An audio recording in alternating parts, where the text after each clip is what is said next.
নমস্কাৰ বন্ধু বান্ধৱীসকল, মোৰ নতুন এটা ভিডিঅ'লৈ আপোনালোক সকলোলৈকে স্বাগতম জনালোঁ। আশা কৰোঁ আপোনালোকৰ সকলোৰে ভাল। বৰ্তমান মোৰো ভালেই বাৰু।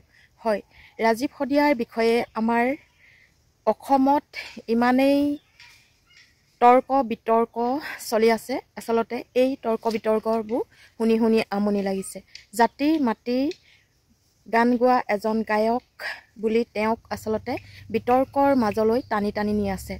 হয়, তেওঁক প্ৰথমতেই চিনাকি কৰিব লাগিছিল আমাৰ সমাজত, কিন্তু আমাৰ সমাজত তেনেকৈ আৰু বহুত ব্যক্তি আছে যে জাতি মাটি গান গাই নিজৰ প্ৰাণ ত্যাগ দিয়া। যেনেকৈ উদাহৰণ আমাৰ ভূপেন হাজৰিকা দেৱকো জীয়াই থকা অৱস্থাত আমাৰ অসমে কি সন্মান দিলে, আমাৰ সমাজৰ পৰা তেওঁ কি সন্মান পালে।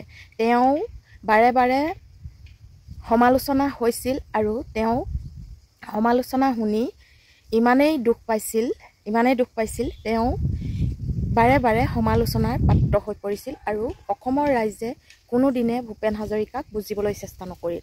আৰু এতিয়া ভূপেন হাজৰিকাৰ জাতিৰ মাটিৰ গান গাই যেতিয়া মৃত্যুৰ পাছত তেওঁক ইটোৰ পিছত সিটোৰ মৰণোত্তৰভাৱে তেওঁক বঁটা প্ৰদান কৰা হৈছে। ঠিক এতিয়া আকৌ ৰাজীৱ শদিয়াৰ ঠিক একে গতি হৈছেগৈ।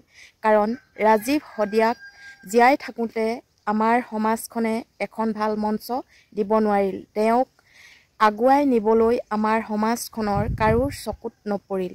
কাৰণ ৰাজীৱ শদিয়াৰ এজন সৎ মানুহ আছিল আৰু সঁচা কথা কোৱা ব্যক্তি আছিল। আৰু এইখন সমাজত সঁচা কথা কোৱা ব্যক্তিৰ কেতিয়াও আগস্থান নাপায়, সেইটো আপোনালোকে জানি থ'ব।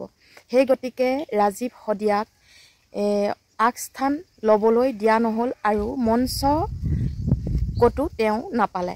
যিকেইখন পাইছিল আতুম টোকাৰি তেওঁক যিটো মাননি ইচ্ছামতে দিছিল সেইটোকে তেওঁ লৈ মনৰ সন্তুষ্ট কৰিছিল। আৰু এতিয়া যেতিয়া নেকি মৃত্যু হ'ল, মৃত্যুৰ পাছত তেওঁক লৈ ইমান তৰ্ক বিতৰ্ক কৰিছে, তেওঁ আত্মাই হয়তো এতিয়া সদগতি পোৱা আশা কম হৈছে। কাৰণ তেওঁ আত্মায়ো চাগে এতিয়া কষ্ট পাইছে, কাৰণ তেওঁক লৈ ইমানখিনি তৰ্ক বিতৰ্কৰ হৈছে। আৰু তেওঁক লৈ যিমানেই তৰ্ক বিতৰ্ক হ'ব সিমানেই পৰিয়ালটো আঘাত পাব।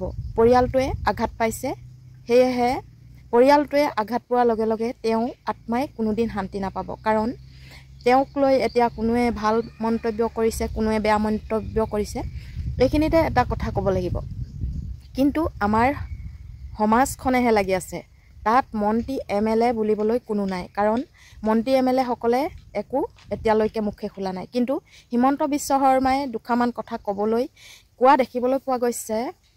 যেতিয়া নেকি জুবিন গাৰ্গৰ কথাটো ওলাল আৰু জুবিন গাৰ্গক যোৱাকালি কোনোবাই মদ খাই অভদ্ৰামী কৰিছিল আৰু কোনোবা দলে হয়তো তেওঁক আক্ৰমণ কৰিবলৈ লৈছিল, তাৰ বিষয়ত দুটামান হিমন্ত বিশ্ব শৰ্মাক মন্তব্য দিয়া শুনিলোঁ। হয়তো আপোনালোকেও সেই মন্তব্যটো শুনিছে। কিন্তু সেই কথাকেইষাৰ কোৱাৰ আগে পিছেও কিন্তু হিমন্ত বিশ্ব শৰ্মাৰ মুখত ৰাজীৱ শদিয়াৰ নাম শুনিবলৈ পোৱা নগ'ল। অতি দুখ লগা বিষয়। যি নেকি অসমৰ মুখ্যমন্ত্ৰী, তেওঁ কৰোঁ ক'লে সকলো কৰিব। এতিয়া তেওঁক পত্নীৰ বাবে এটা চাকৰি বিচাৰি থকা হৈছে, কিন্তু তেওঁ ৰাজীৱ শদিয়াৰ নামটো মুখতে লোৱা নাই। আচৰিত কথা নহয় জানো? সেয়েহে মই কৈছোঁ, যি সত্য কথা ক'ব, যি সঁচা কথা ক'ব, যি সৎ হৈ থাকিব, সেই মানুহজনক কেতিয়াও আগবাঢ়ি যোৱাত বা ৰজাঘৰীয়া মানুহে কোনো পধ্যেই ভাল নাপায়। কাৰণ আজিকালি সকলোৱে কয় চিধা আঙুলিত ঘিউ নাহে, সেয়েহে সকলো বেকা হ'বলৈ ধৰিলে আৰু চিধাকৈ থকা মানুহক কোনেও ভাল নাপায় আৰু তেওঁক আগবাঢ়ি যোৱাত কেতিয়াও সহায় নকৰে। সেয়েহে মই এই কথাকেইটা মোৰ চেনেলৰ যোগেদি আপোনালোকলৈ আগবঢ়ালোঁ। ভাল লাগিলে লাইক, কমেণ্ট আৰু শ্বেয়াৰ কৰিবলৈ নাপাহৰিব। আৰু যিসকলে নতুনকৈ চাইছে তেওঁলোকে মোৰ চেনেলটো ছাবস্ক্ৰাইব কৰি কাষতে থকা বেল আইকনটো ক্লিক কৰি অল কৰি দিবলৈ নাপাহৰিব। ধন্যবাদ।